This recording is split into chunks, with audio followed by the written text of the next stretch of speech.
Hi, Brenda. Thanks for joining us for our Lives with the Lionesses interviews. So this is Brenda Dobek, a legend. So you played for GB in 96, 98, 2000, 2002, 2003, 2007, and you coached in 2008. Is that right? That's right. Yeah, that's right. Okay. So could we start with when and where you were born and how you got into playing rugby league? Yeah, I was born in Airedale in Castleford in January 1961, which makes me 61 now. What was the second question, sorry? How you got into playing rugby league? Yeah, I used to play another team sport. I used to play handball for Wakefield also and for England. And I heard about a taster session that was going to go ahead at Featherstone. And being a passionate Castleford Tigers supporter of rugby league and always loved the game and basically wish I'd have been born a boy just so I could play the sport. So I went down to this taster session and enjoyed it so much, as I knew I would. And so I was just hooked after that. I saw the handball season out and then I just turned to playing rugby league. So how old were you then? A late starter, 29. Oh my gosh. So was that the first time they'd had trials for the women's team? That's right. There were no women's rugby league about at that time, not being played on a competitive basis anyway, just friendlies. Wow. So who was in charge of that setup at Castleford at that time? Yeah, it was a guy called Martin Ward who worked for Wakefield Met. He was heavily involved in rugby union, but he just put a women's rugby league taster session on to see what the interest was, and got a lot of interest. So we formed a team from then on. And how did other teams form then? Were other teams forming around that time for you to play? I think pretty much the same basis, just taster sessions for women's rugby league, and got a lot of interest. And I think they started the league pretty much straight away because of that much interest, and it just grew from there. And you loved it? Yeah, definitely. So that was around 1990 then, was it? So so then talk me through the next few years into, because that's quite a quick turnaround from, you know, the starting of these women's teams into playing for Great Britain and getting a Great Britain team. So how did that happen? Yeah, the league pretty much started in about 94, I think, or maybe even earlier than that. And then in 94, a group of us got together and sort of put a plan together to go and try to go to Australia, take a women's tour to Australia and tour Australia, which that's how it all came about. Oh my gosh. So where does Jackie fit into this? Where does Jackie Sheldon fit into this? Yeah, Jackie was part of the committee. There were 5 of us.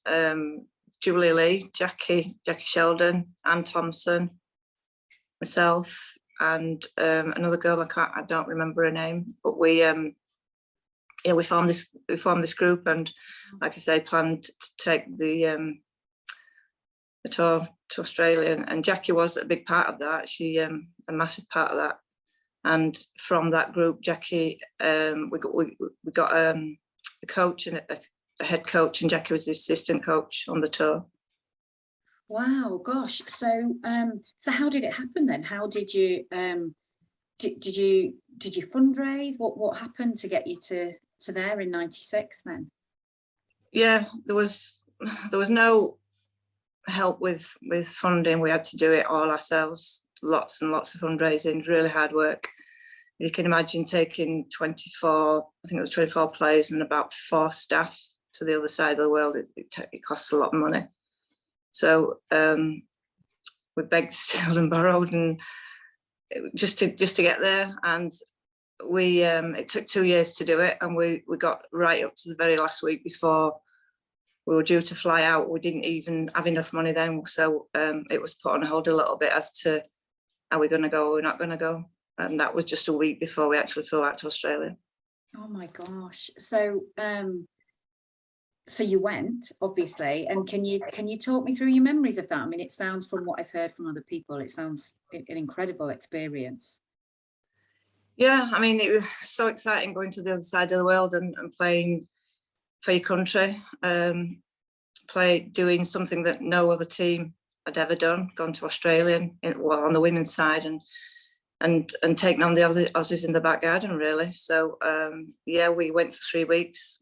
That was from setting off, flying to getting back was totally 3 weeks, and within those 3 weeks we played 7 games, which was really tough, 3 internationals and 4 regional games, and it was really, really tough on and off the field. Really? Talk me through on the field first. So how many games did you win, and who were you playing when you weren't playing Australia? We played 4 regional games. Mm-hmm. So we were based in Sydney, so all the regional games around that area. We played 4 regional games and we played 3 tests, and the regional games were obviously a warm-up to the tests. We didn't know how good the Aussies were. We'd never seen them before. We just heard that they were very, very physical, as all Australian athletes are, as we know. And yeah, it was really tough on the field, very, very physical. We didn't have a lot of recovery time after the games, doing a lot of traveling, so it was a really exhausting tour. But the passion to beat the Aussies, we thrived off that, really, off the adrenaline, off that. And we lost the first test, which was the most important one, by 2 points, mm-hmm. which was a bit questionable, but we got on with it and we won the second 2 tests. But they were all really, really close games, so it made it more exciting that at the end of the 3rd test we won by, I think, about 2 points, so it made it even better that it was so close, but we came out on top. Oh my gosh, what did that feel like? Amazing. No other feeling like it. Never felt a feeling like it. It was just a dream that a dream come true, really, that this is happening. Yeah. Oh my gosh. And so what was it like off the field when you say it was it tough? Like, what kind of places did you stay in and things? We stayed all over. I mean, the first hotel in Sydney was okay, but after that we went to Brisbane and went to Canberra, and the accommodation there was not very good. It's not that you would put an international athlete in, to put it bluntly. Right. Okay, yeah. And how did that? So who organised all of that? Did the Aussies organise that for you, or did you have to organise all that yourselves? Yeah, our manager and their liaison officer did, they sort of arranged it between themselves. Mm-hmm. But when you've not got the funding, when you've not got the finances, you just you have to stay anywhere, really. Yeah. And there was no internet, was there? It's just kind of really, the internet was only just taking off. You just kind of doing things over the other side of the world without mobiles and things as well. It's a bit of a different world, isn't it?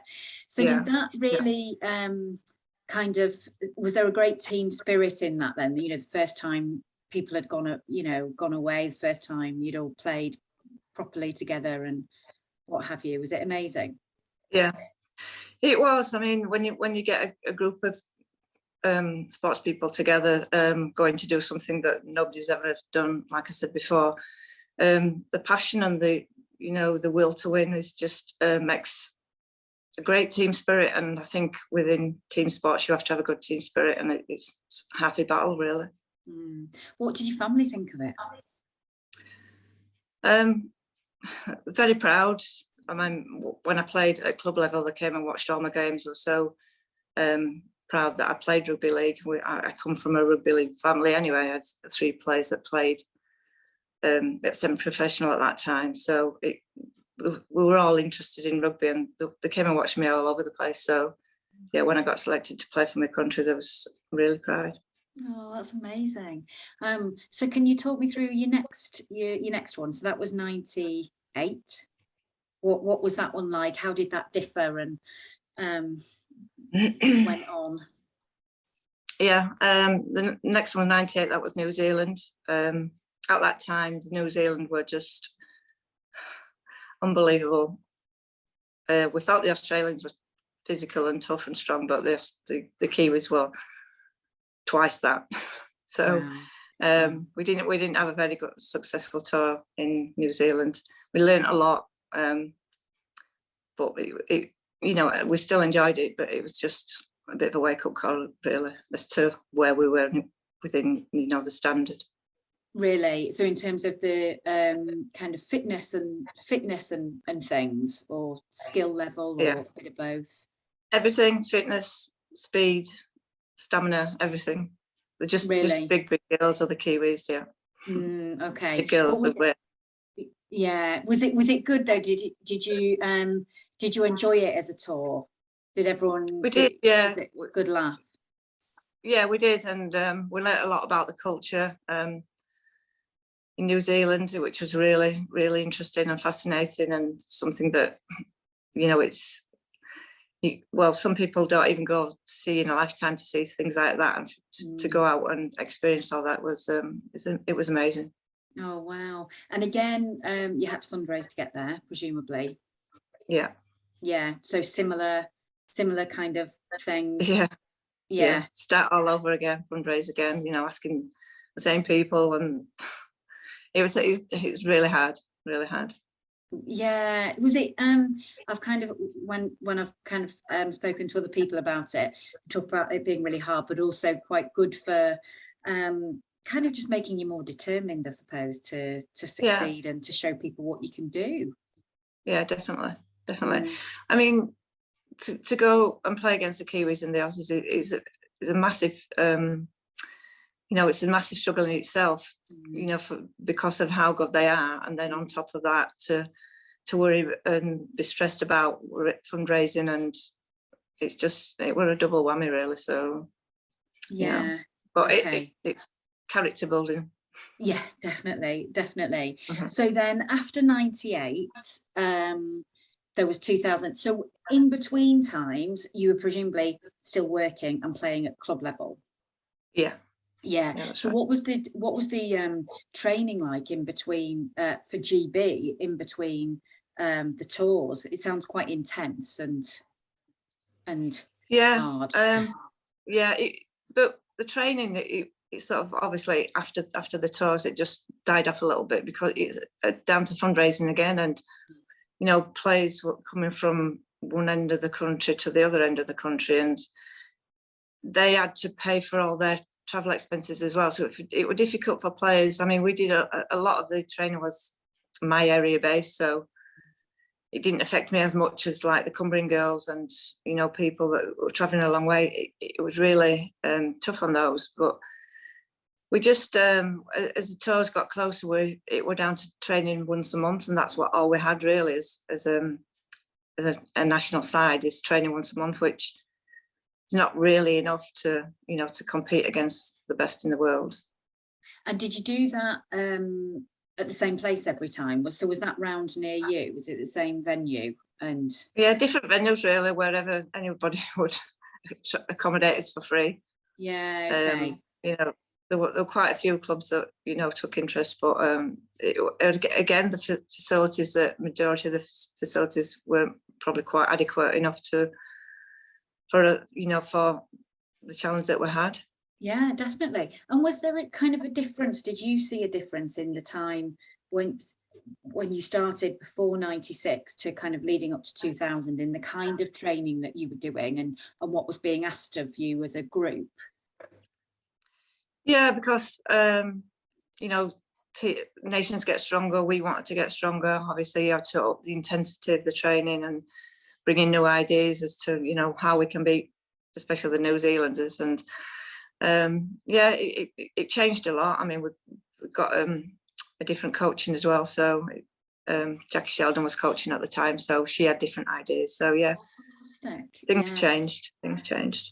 And how involved were you in terms of, at what point were you, because you were captain at some point, weren't you? Yeah, I was vice captain, and then when I went to New Zealand, I was player assistant coach as well, so that was a bit more pressure on myself. Oh my gosh, what was that like? That must have been an experience. Yeah, a challenge for me. I enjoyed the challenge because I'm just that passionate about rugby league, and it was nice to you know, pass on my experience and try and improve players and just get them as passionate of the game as I am or Yeah, was. Definitely, yeah. So yeah, so tell me about the 2000 tour then. What are your memories of that? The 2000 one, it wasn't an actual tour. It was a Tri-Nations in England. We played it over in England. Yeah, we was really successful in that. We beat the Aussies. I think the venue was at Dewsbury, and it was just another fantastic achievement. And yeah, was it nice to have it on home soil? It was, yeah, because by that time a lot of doubters who thought that women didn't play rugby league, we proved them wrong, and they came watching us. We got quite a big crowd, so yeah, it was good to see people actually supporting us. Yeah, believing in us. That's lovely. And were your family able to come and watch? Yeah, my family were there. Yeah, that's amazing, isn't it? Because it's, you know, it's such a long way away, isn't it? Australia and New Zealand, that there's no just popping over, is there, for anybody no. to come? Unfortunately not. Yeah. So what about 2002? That was Australia, wasn't it? Yeah. What was that like? Yeah, that was quite tough. We'd lost a lot of the experienced players that had toured in '96 through, you know, for different reasons, families and you know, work commitments and things like that. So we'd lost quite a lot of experience, and so we had quite a few younger players come into the squad who were, you know, enthusiastic and passionate, and but they lacked a little bit of experience. So I think our squad was probably weakened at the time, just because of the lack of experience. So we didn't do as well in Australia. That was quite disappointing. And how did, like, so as presumably as people kind of hung up their boots, you were still, you know, this kind of, you know, one of the people with the most experience in the team. Was that quite a heavy burden, or was that nice? No, it was nice.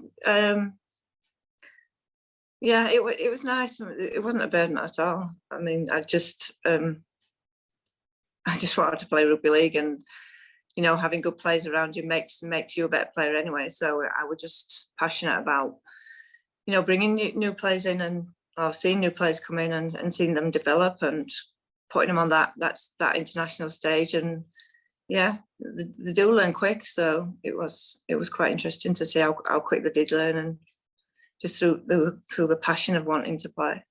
Yeah. What did it kind of going a bit off piece, but what did it mean to play for your country at that level? That's just thinking there, you know, you're talking about the passion and things. It, you know, it must be quite something to you know, to be standing, singing your national anthem and what have you. Yeah.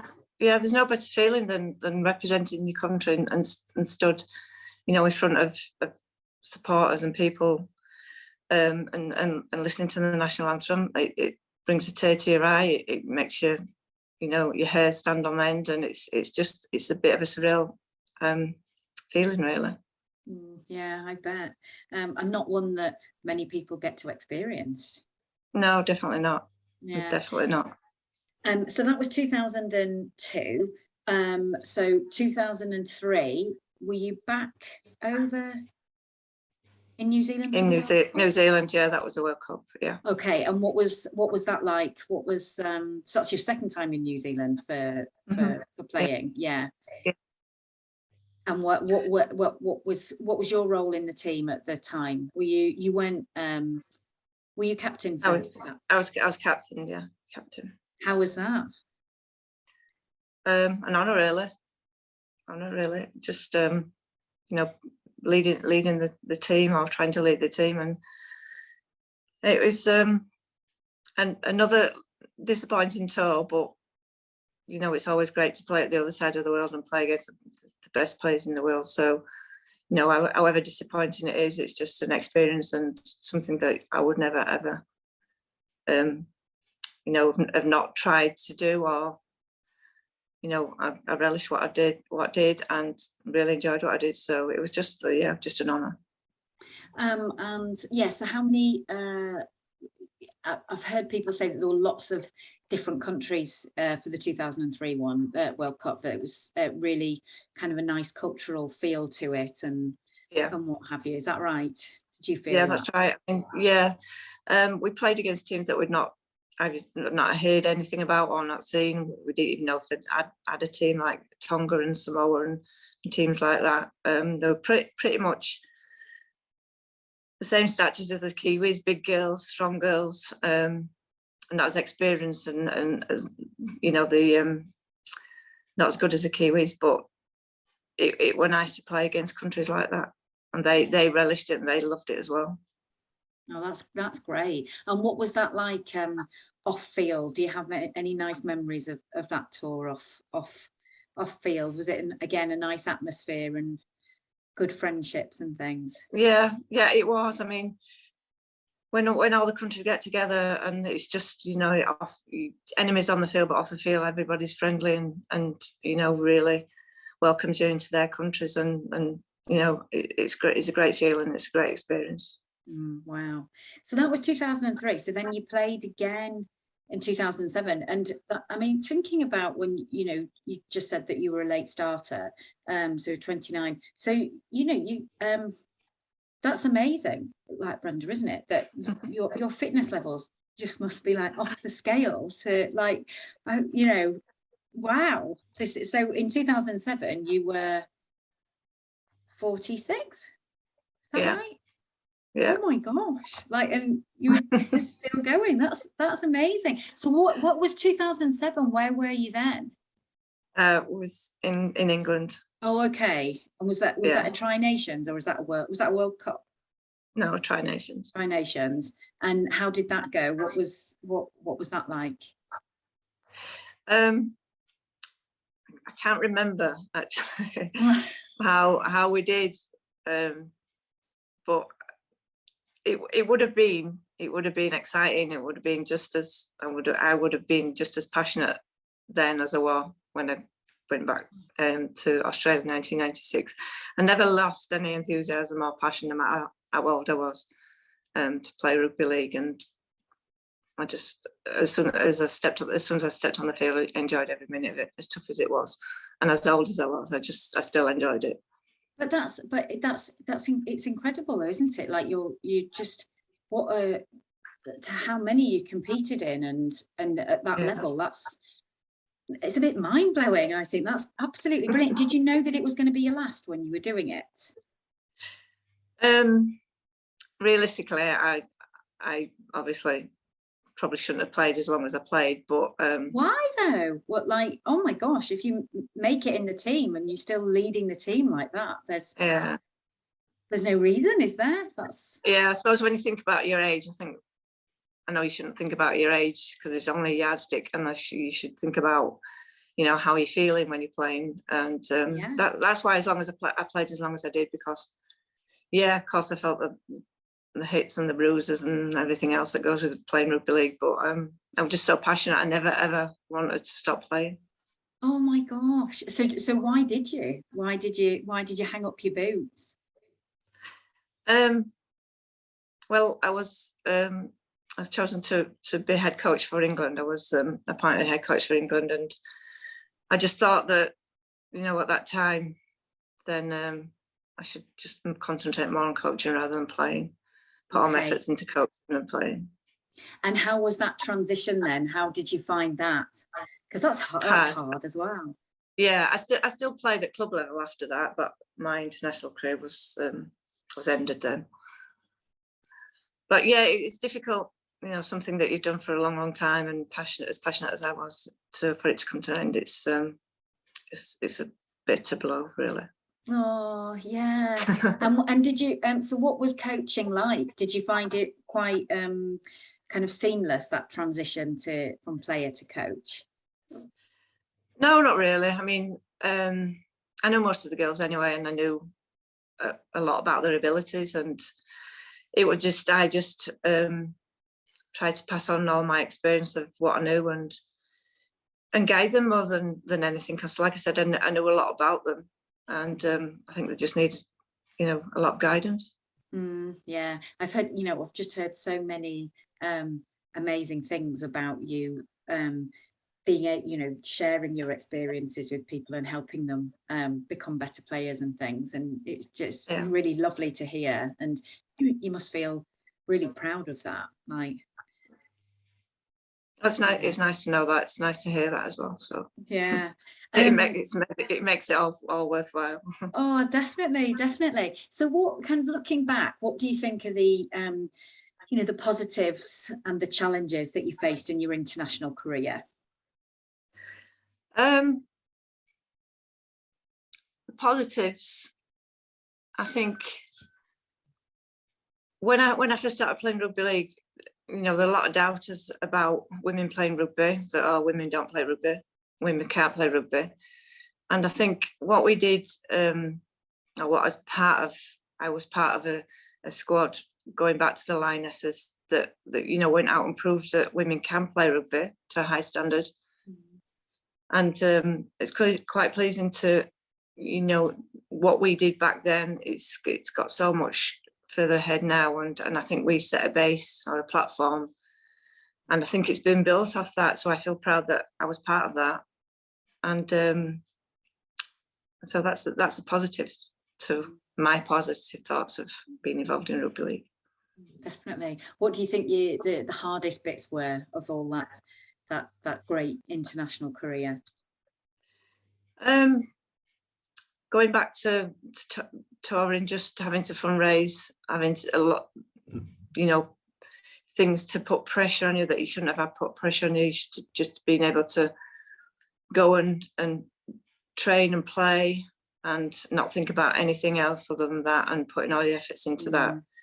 And, you know, that's another thing that's gone a lot further forward these days, is that, you know, everything's funded, and I sometimes don't think the players these days realise how lucky they are compared to what we had to go through just to be able to play and get involved in rugby league. I think, yeah, I mean, I think it's amazing, isn't it, how far it's come, and and that's because of, like you say, because of you and because of your groups and people, you know, the other players. And I think, you know, nothing just happens, does it? It has to be built upon. And I think, you know, for me, listening to kind of all these various people talking, it's just really clear how that has happened, and that progression, and that's something really to be shouted about, isn't it, I think? And what, you know, what would you say to that, to kind of that next generation, or to the women playing now of you know, that are playing in better conditions? Yeah, I mean, you know, players will have dreams, and players will have, you know, they want to play for the country. There's a great pathway to play for your country. You know, enjoy, just follow your dreams. We were given nothing, but we followed our dreams, and we achieved something that nobody else had done back in 1996, just because we followed our dreams. We were passionate about what we wanted.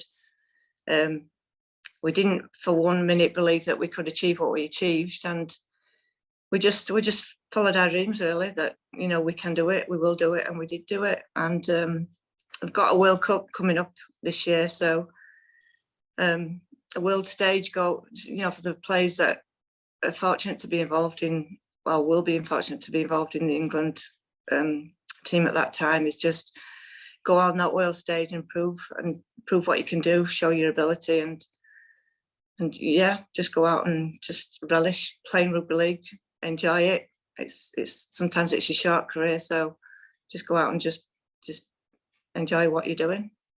Oh, that's amazing. And I you know, kind of listening to your passion for it, it just really shines through, that, you know, being on the pitch and playing, and that's what you loved most. It's really lovely. It's really lovely to hear. Have you had the opportunity to watch your matches back and things? Do you ever, you know, sit at home and put a DVD in and watch yourself playing or anything? No, I don't, to be honest. I think I've only ever looked back at, I don't have any videos, to be honest with you. Really? Yeah. So I think I've only ever seen one gameplay from start to finish from, I think that was back in 2000 when we beat the Australians, and I don't want to brag about it, but I scored the winning try, and it was just an amazing feeling. But other than that, I've not really seen any games that I played in. And are you still, presumably you're still in touch with all your teammates and things? Well, not all of them. Yeah, but... just socially. I've got a lot of friends that are, you know, old rugby friends that I still keep in touch with, but just socially. I don't tend to watch the women's game so much because I've got other commitments, and but I do have a friend that plays at Stanley, and I go watch her quite often. But yeah, I'm looking forward to. Sorry, go on. I'm looking forward to watching the World Cup. I will definitely go and watch that. Yeah, definitely. And you know, it's really, it is really exciting to think that the men, the women, the wheelchair, you know, it's all on the same, it's all, you know, the same places, same exposure. And I think that's, you know, you must look at that, and you know, that's down to, you know, people like you and trailblazers and pioneers in getting Women's Rugby League to where it is now. That's you know, it's been an amazing feeling. Yeah, well, I hope it was, you know, down to that, and I was just privileged to be a part of it, really. So yeah. Are you still involved in the game at all, Brenda? Do you are you involved in any? No. I love watching the game. I go watching my local team, the men's team, the Super League team, Cast Tigers. So I'm still really passionate about it. But I'm not involved in any coaching or anything like that. Could you see yourself being so in the future? No. No. Okay. Fair enough. If I was 20 years younger, then yes, I might get that spark back again. But okay. You do only look about 40 though, so you could pass for it. Oh, I don't think my body would pass for it. No, maybe.